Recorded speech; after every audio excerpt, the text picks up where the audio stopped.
اس وقت تمہارے ساتھ اللہ مخاطب ہے، اللہ کلام کر رہا ہے، یہ تمہارے سامنے اللہ کا رسول احمد عیسیٰ بیٹھا ہوا ہے، اور ذرا غور کرو میں اس وقت تمہارے سامنے بیٹھا ہوں، کدھر سے آ رہا ہوں؟ جو تم کہتے تھے کہ عیسیٰ نے دو ملائکہ کے کندھوں پر ہاتھ رکھے ہوئے اترے گا، آئے گا، اور ذرا غور کرو میں کدھر سے آ رہا ہوں۔ سب سے پہلے یہ جانو ملائکہ کیا ہیں، اس کے بعد تمہارے اوپر بالکل کھل کر واضح ہوگا ہاں یہ احمد عیسیٰ تو ملائکہ کے جو اجنحہ ہیں ان پر ہاتھ، ان پر اپنے یدئی رکھے ہوئے تمہاری طرف آ رہا ہے۔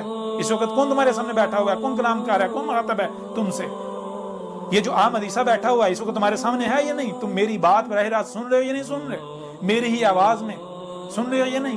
مجھے دیکھ رہے ہو یا نہیں؟ یہ جو میں تمہارے سامنے بیٹھا ہوا ہوں یہ کدھر سے آ رہا ہوں؟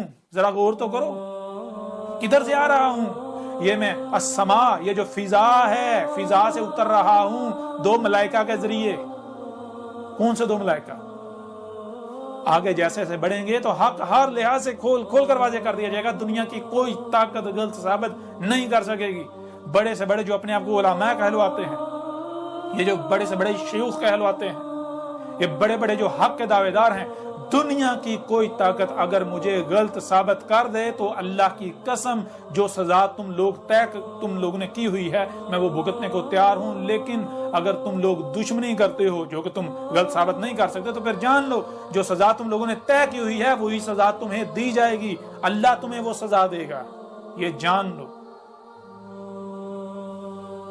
ایک بار پھر آپ کے اوپر واضح کرتے ہیں کہ یہ الکتاب، اسے حاصل کریں، اسے ڈاؤن لوڈ کریں، یہ بالکل قریب سے دیکھ لیں، تھوڑا اسے زوم کر کے دیکھ لیں،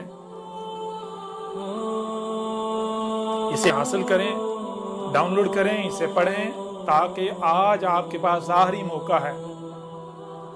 اگر آج آپ حق کو پہچان لیتے ہیں، حق کی گواہی دیتے ہیں، حق کا ساتھ دیتے ہیں، تو دنیا و آخرت میں آپ کے لیے فلاح ہوگی، آپ کامیابی حاصل کر لیں گے۔ ورنہ اگر آپ حق سے کذب ہی کرتے ہیں تو پھر آپ کا انجام انتہائی بھیانک ہونے والا ہے۔